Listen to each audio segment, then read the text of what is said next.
Assalamualaikum warahmatullahi wabarakatuh. Saya Nur Azlinda binti Ishak, matrix number SDL 223000011. Saya untuk subjek Business Research Method ni saya berkumpulan dengan Encik Ahmad Johari bin Ahmad Fauzi. So pada hari ini saya akan membentangkan tajuk lah yang telah kami pilih untuk final project bagi Business Research Method ni. So tajuk kumpulan kami adalah keselesaan infrastruktur mempengaruhi tahap pencapaian akademik penuntut universiti. So kajian ni mengandungi 3 chapter. Chapter yang pertama adalah introduction, yang kedua literature review dan yang ketiga methodology study.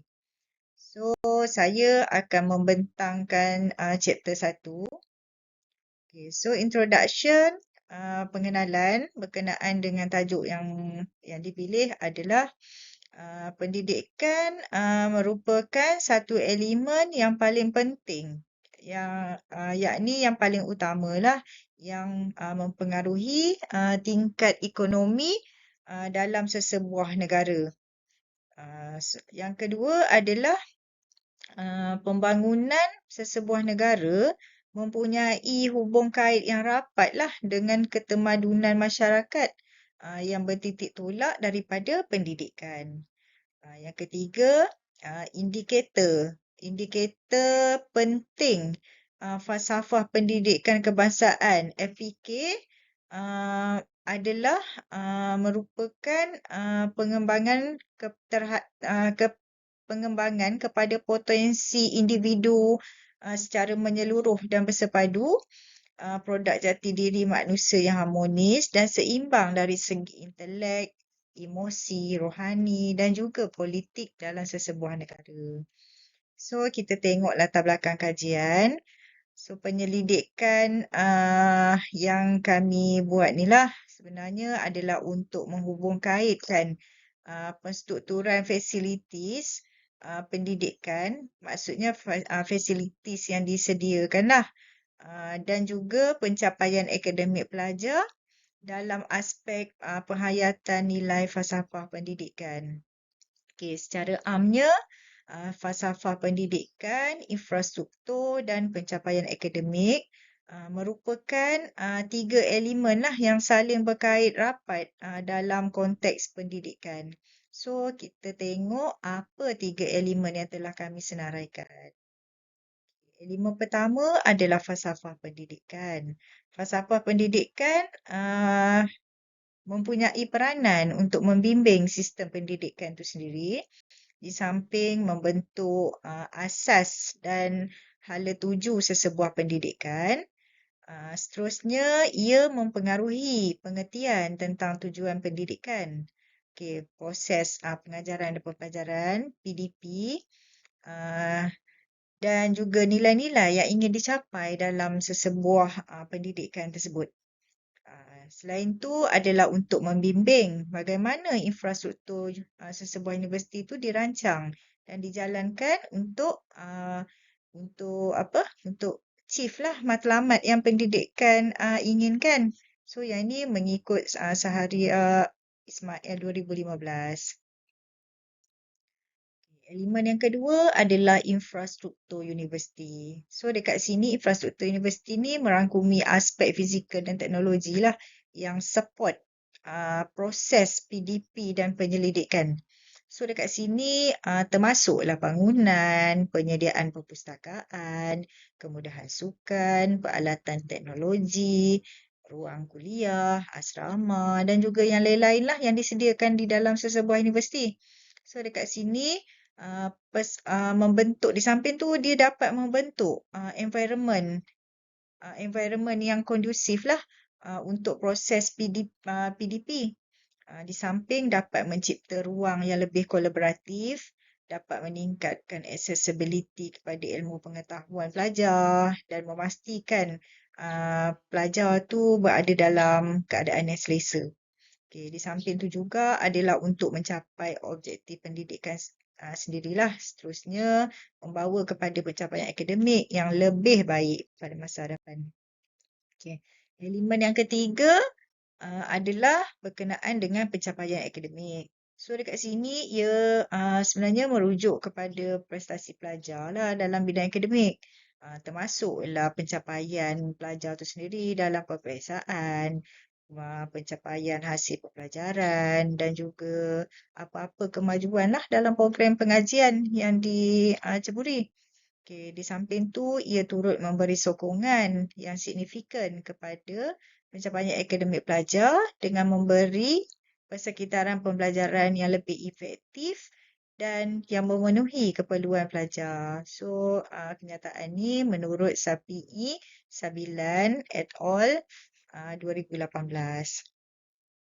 Okey, so kesemua elemen yang saya nyatakan tadi tu dicerminkan dalam bentuk reka bentuk dan pengurusan kampus universiti seperti berikut.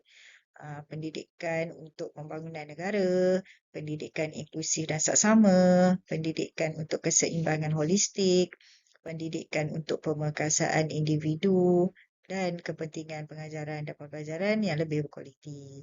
So, apa yang dapat saya rumuskan adalah hubungan antara infrastruktur universiti dan pencapaian akademik yang didasari daripada penghayatan FPK tadi tu merupakan elemen yang kompleks dan penting dalam tajuk kajian yang kami pilih ni. So, oleh tu kajian ni sebenarnya berfokuskan kepada keselesaan infrastruktur universiti untuk mempengaruhi pencapaian akademik mahasiswa di sebuah universiti yang telah kami pilih, iaitu di IPT di Kuala Kangsar lah, untuk membuktikan sejauh mana perbincangan yang telah kita utarakan sebelum ni.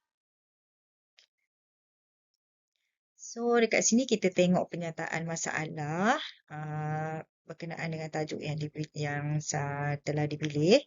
Okay, so menurut Saharia Ismail 2015, suasana persekitaran kampus meliputi pelbagai aspek yang dapat mempengaruhi dan mendorong ke arah pencapaian matlamat pendidikan. Okay, menurut Nur Ezdiani Omar dan Muhammad Nur Abdullah 2020, peralihan sistem pembelajaran dari peringkat persekolahan ke IPT sama ada IPTA atau IPTS melibatkan transisi akademik dan peribadi yang mendedahkan pelajar kepada kehidupan yang lebih mencabar. So ini perlukan kepada persediaan rapi lah oleh pelajar untuk membuat penyesuaian yang tinggi dan beradaptasi dengan keadaan persekitaran yang dihadapi. Yang ketiga, kebanyakan IPT maupun IPTA atau IPTS menghadapi banyak kekangan yang terkait dengan kualiti fasilitis di mana mempengaruhi kesejahteraan dan produktiviti pelajar. So, komitmen kerajaan lah untuk meningkatkan pendidikan Malaysia terbukti melalui penubuhan Jabatan Pendidikan Swasta di dalam Kementerian Pendidikan. Ini menunjukkan sejauh mana dedikasinya pihak kerajaan untuk meletakkan Malaysia sebagai hub akademik terkemuka di rantau ini. So, petikan ni adalah daripada Berita Harian tahun 2018. Okey. Yang keempat, menurut konsep kelestarian berupaya membentuk satu corak persekitaran yang lebih mapan bagi keharmonian dalam suasana IPT. Okay, so menurut Ahmad Sulaiman pada tahun 2013 yang memetik dengan menyatakan IEQ jarang sekali diberi keutamaan dalam kebanyakan perancangan pengurusan dan pembangunan. Yang kelima, menurut Yuan Hui 2015, beliau menyatakan bahawa selama 23 jam 15 minit atau 97.7% dalam sehari diluangkan oleh rakyat Amerika Syarikat di dalam bangunan semata-mata. Okay. Menurut Zainal Mat Yusof 2011 pula, infrastruktur yang tidak sihat sudah semestinya memberi kesan negatif kepada penghuni, yakni kepada pelajar itulah. Okay. Yang ketujuh, Kajian secara lebih mendalam masih belum dibincangkan secara meluas di Malaysia, meskipun pihak bertanggungjawab mengetahui kepentingan IEQ dalam keseimbangan infrastruktur kepada prestasi dan juga kualiti PDP sebagai teras IPT. So, petikan ni adalah menurut Muhammad Azwan Sulaiman 2013. So, justru tu kajian yang kami laksanakan ni adalah khususnya untuk melihat kepada infrastruktur yang telah disediakan di Universiti Ustaz Azlan Shah USAS Kuala Kangsar. So, antara kemudahan yang menjadi fokus kami adalah bilik kuliah dan auditorium, perpustakaan, masjid, kemudahan sukan dan rekreasi, kafeteria, asrama, kemudahan tempat letak kenderaan dan juga keselamatan kampus. Untuk persoalan kajian, terdapat 3 persoalan yang kami utarakanlah. Yang pertama adalah apakah persepsi pelajar berkenaan dengan kualiti infrastruktur yang telah disediakan oleh pihak USAS kepada mereka. Yang kedua, sejauh mana tahap keselesaan pelajar terhadap infrastruktur yang telah disediakan oleh pihak USAS. Dan yang ketiga, adakah terdapat hubungan di antara keselesaan infrastruktur yang telah disediakan oleh pihak USAS dengan pencapaian akademik para pelajar. Okay, untuk objektif kajian pula, terdapat 3 juga objektif kajian yang kami utarakan, iaitu yang pertama, mengetahui persepsi pelajar yang terlibat berkenaan dengan kualiti infrastruktur IPT. Yang kedua, mengkaji tahap keselesaan pelajar terhadap infrastruktur yang telah disediakan oleh pihak USAS. Dan yang ketiga, untuk menganalisis hubungan di antara keselesaan infrastruktur yang disediakan oleh pihak USAS terhadap pencapaian akademik pelajar itu sendiri. Okay, hipotesis kajian. Okay, HO ada 2 lah hipotesis kajian yang kami listed lah. So, HO tidak terdapat hubungan di antara keselesaan infrastruktur USAS dengan pencapaian akademik mahasiswa. Dan yang kedua, HA wujudnya hubungan di antara keselesaan infrastruktur USAS dengan pencapaian akademik mahasiswa. So, kepentingan kajian yang kami jalankan ini adalah yang pertama untuk meningkatkan pendidikan berkualiti, yang kedua untuk mendorong pencapaian akademik yang lebih tinggi, yang ketiga untuk mempengaruhi kesejahteraan pelajar, yang keempat untuk mengenal pasti keperluan penyelenggaraan infrastruktur, dan yang kelima untuk membuka jalan bagi perancangan yang lebih strategik pada masa akan datang. So, kepentingan kajian ni sebenarnya turut memberi sumbangan terhadap akademik dan juga universiti pada masa akan datang. Okay. So, ini adalah antara model kajian kami lah dalam kajian kami, iaitu model hubungan sebab akibat, causal modeling. So, infrastruktur yang telah kami list tadi tu, iaitu bilik kuliah atau auditorium, library, masjid, kemudahan sukan dan rekreasi, kemudahan kafeteria, asrama, tempat letak kenderaan, keselamatan pelajar dan persepsi umum.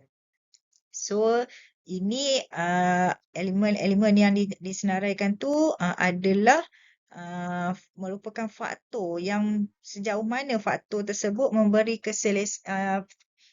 sejauh mana faktor infrastruktur yang disediakan tu memberi keselesaan kepada para pelajar dan impak daripada keselesaan para pelajar tu memberi pencapaian akademik yang terbaiklah kepada pelajar.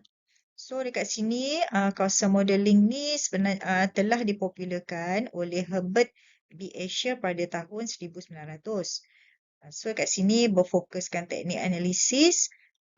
Causal modeling itulah berfokuskan teknik analisis yang menggabungkan sebab dan akibat sesuatu peristiwa dalam bentuk cross-sectional. So, yang ni adalah daripada Ghazali Darussalam dan Sufyan Hussein tahun 2016. Okay. Skop dan batasan kajian dalam kajian kami adalah yang pertama, Kajian kami ni telah dilaksanakan di Universiti Ustaz Azlan Shah Kuala Kangsar, USAS. Okey, yang kedua, responden yang kami pilih tu terdiri daripada mahasiswa USAS sendiri. Yang kami pilih secara rawak lah, yang melibatkan 5 buah kursus pada semester kedua dalam sesi akademik 2022-2023. Okay, so kursus yang telah kami pilih adalah Tamadun Islam dan Tamadun Asia, Pemikiran Kritis dan Kreatif, Kaedah Penyelidikan, Hubungan Etnik dan Kelakuan Organisasi. Okey, untuk chapter yang seterusnya iaitu Literature Review, saya serahkan kepada sahabat saya Encik Ahmad Johari. Sekian, terima kasih.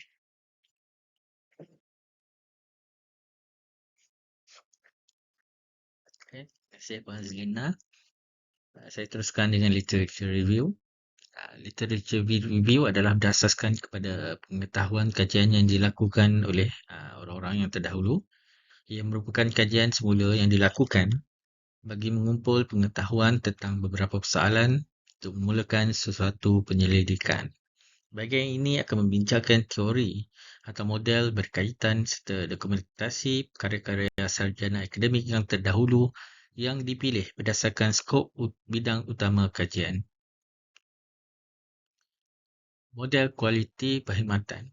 Terdapat satu berkaitan yang jelas antara kualiti dengan persepsi dan imej bagi perkhidmatan yang ditawarkan oleh IPT. Walau bagaimanapun, terdapat jurang antara perkhidmatan yang diterima. Contohnya, pelajar yang di IPT mempunyai persepsi tersendiri tentang kualiti IPT termasuk perpustakaan, bilik kuliah, asrama dan sebagainya. Jika perkhidmatan yang diberikan oleh IPT lebih rendah daripada jangkaan pelajar, pelajar akan menganggap kualiti IPT tersebut adalah rendah. Nisbah kepuasan pelanggan dikira kualiti yang dirasai over keperluan, kehendak dan juga jangkaan. Kepuasan pelanggan akan menunjukkan nilai yang lebih tinggi atau sekurang-kurangnya melebihi 1 jika pelanggan merasakan kualiti sesuatu produk atau perkhidmatan melebihi keperluan, kehendak dan juga jangkaan mereka. Jika pelanggan merasakan bahawa kualiti produk dan perkhidmatan adalah lebih rendah daripada apa yang mereka perlukan, inginkan dan jangkakan, kepuasan pelanggan akan menjadi lebih rendah, iaitu nilainya akan menjadi kurang daripada 1. Model kepuasan pelanggan. Menurut PAS Suraman ETL 1998, merumuskan model kepuasan pelanggan merangkumi 5 faktor penting yang menentukan kepuasan pelanggan khususnya pelajar. 5 faktor tersebut adalah ketaraan, kebolehpercayaan, tindak balas, jaminan dan juga empati. Ketaraan merupakan unsur yang boleh dilihat dan dirasai. Ia menggambarkan keberkesanan perkhidmatan dan ia juga mudah dikesan sebagai kelemahan sekiranya perkhidmatan yang diberikan tidak menepati jangkaan pelajar. Kebolehpercayaan merujuk kepada keupayaan institusi pendidikan melaksanakan dan mencapai mutu perkhidmatan yang diingini oleh pelajar. Perkhidmatan yang diberikan mestilah menepati kehendak pelajar. Tindak balas atau respon yang diinterpretasikan sebagai ketangkasan institusi pendidikan dalam memahami masalah pelajar. Pihak pengurusan universiti harus memberikan perkhidmatan yang terbaik kepada pelajar. Kepuasan pelajar akan meningkat jika respons berlaku dalam kadar yang cepat. Jaminan pula akan mewujudkan keyakinan dalam diri pelajar dan membantu mereka menerima perkhidmatan terbaik.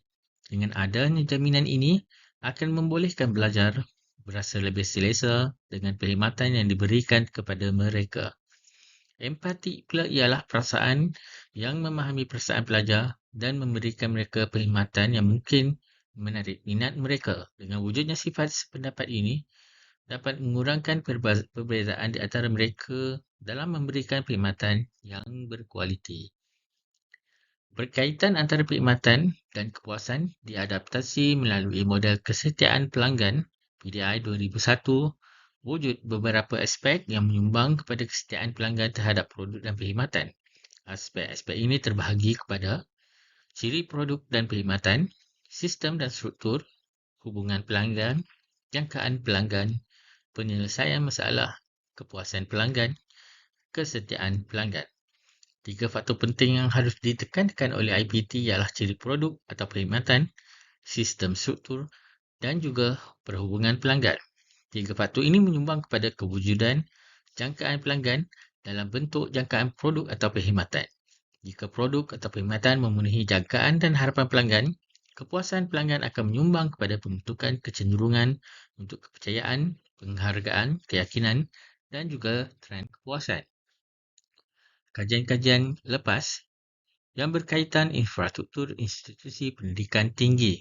Menurut Muhammad Ridwan Buyung Hariati Syafi'i, komponen fizikal pembinaan Kolej Kediaman Lestari di Universiti Awam Malaysia, tinjauan literatur, asrama atau kediaman pelajar merupakan keperluan asas yang sangat diperlukan oleh pelajar.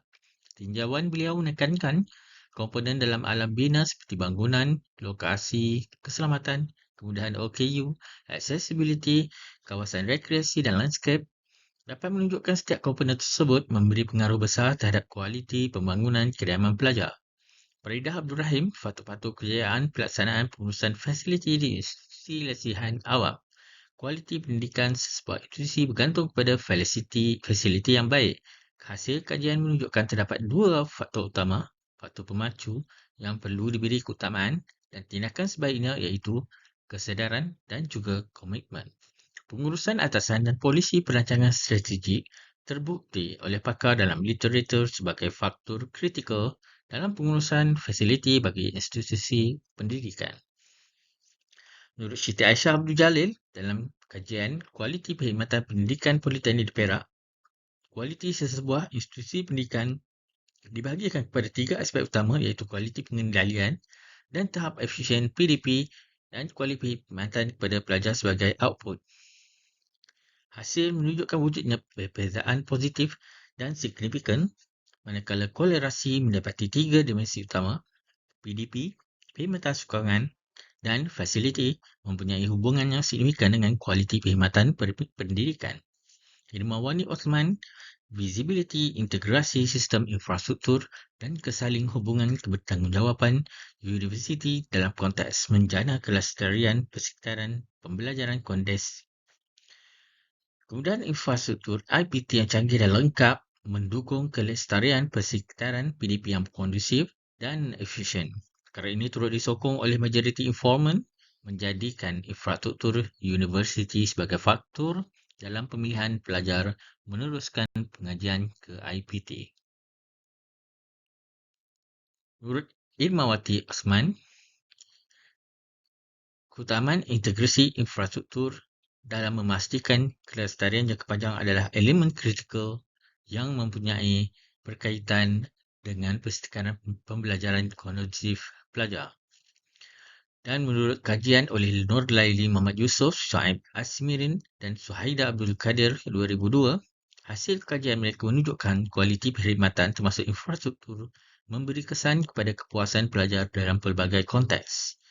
Nur Fizatin Muhammad Rafi pula menyatakan melalui kajian mereka, hasil kajian menunjukkan terdapat fasiliti yang disediakan untuk golongan OKU meskipun di tahap minimum namun masih mematuhi standard dan peraturan yang ditetapkan.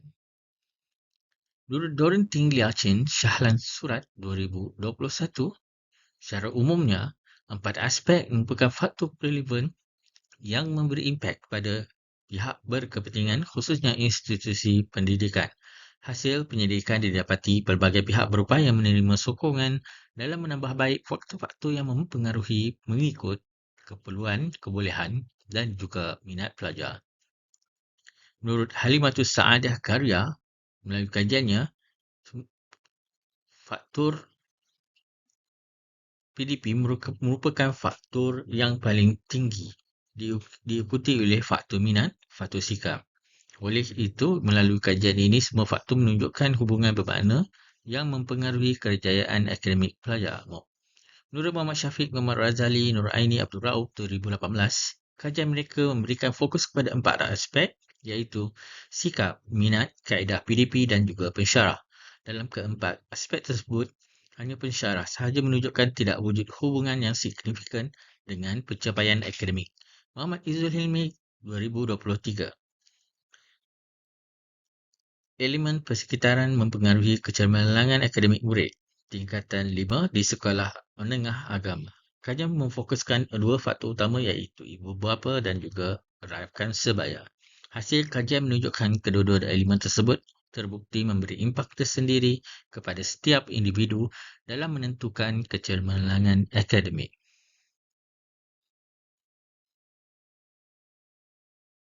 Semula dengan chapter 3, Methodology Study, iaitu metodologi kajian. Metodologi penyelidikan menerangkan tentang rangka kerja sepanjang penyempurnakan penyelidikan. Ia juga merupakan bahagian yang digunakan secara khas untuk memastikan kajian dijalankan mengikut tata cara dan metod yang betul. Muhammad Najib Abdul Ghaffar, 1999, kaedah kajian bertujuan agar objektif kajian dapat dicapai berdasarkan data yang sah dan juga boleh dipercayai. Ringkasan objektif kajian, reka bentuk kajian, instrumen kajian dan analisis. Reka bentuk kajian menggunakan reka bentuk kuantitatif. Instrumen kajian pula menggunakan instrumen soal selidik. Analisis dijalankan secara deskriptif dan juga inferensi.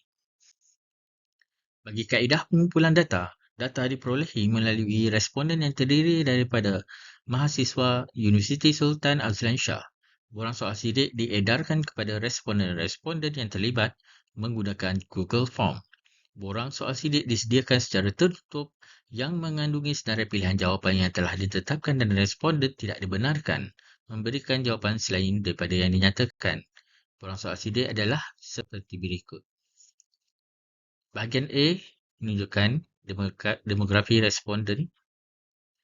Bahagian B, persepsi mahasiswa terhadap kualiti infrastruktur universiti. Bahagian C, tahap keselesaan mahasiswa terhadap infrastruktur universiti.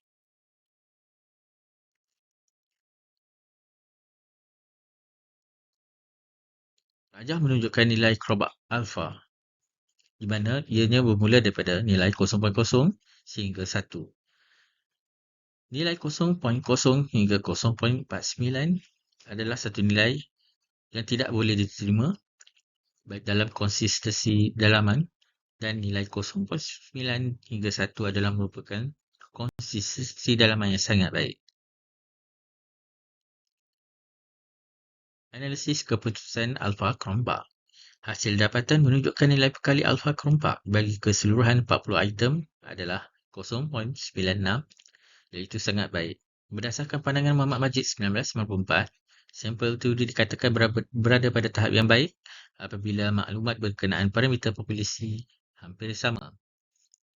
Persampaian kajian berdasarkan kursus, di mana jumlah sampel yang diambil adalah sebanyak 150. Dengan nama kursus iaitu Tamadun Islam dan Tamadun Asia, Pemikiran Kritis dan Kreatif, Kaedah Penyelidikan, Hubungan Etnik, Kelakuan Organisasi. Dipaparkan skor minimum 3.0 hingga 4 adalah tahap tinggi, 2.0 hingga 2.99 tahap sederhana, dan 1 hingga 1.99 adalah rendah. Magnitud kesan saiz kolerasi adalah dianggap besar apabila ia berada di tahap 0.50. Sederhana pada 0.30 dan juga rendah di tahap 0.10. Bagi interpretasi perkali kolerasi, nilai 0.8 hingga 0.1 adalah dikira sangat besar, di mana kolerasi 1 akan didefinisikan sebagai kolerasi sempurna. 0.0 hingga 0.2 boleh diabaikan ke rendah. Kolerasi 0.0 akan didefinisikan sebagai tiada kolerasi.